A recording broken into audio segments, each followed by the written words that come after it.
انتحاریات در کابل بسیار زیاد بود.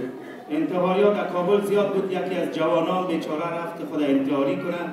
کمی اثنا وقتی که داخل شهر شد، این نفرها را که دید عسکرها در پیشرویش آمد، وارخطا شد که خود انفجار کنه، عوض یک تکمه انفجار را بزند. کمی اثنا همین تکمه را زد و از پیشش وارخطا شد. و پیش از اینکه در کابل بیا برشان ملا گفته بود که او شما که وقتی که می روی او در اون دنیا که می روی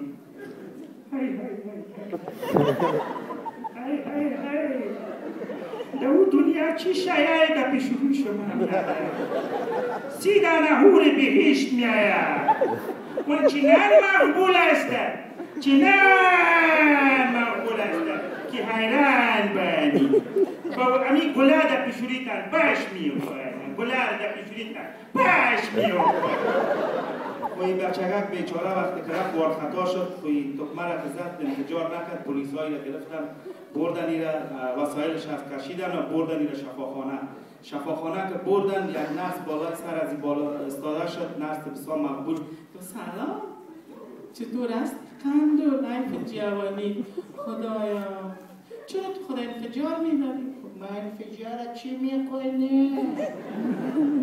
کجاست 29 تای دیگه؟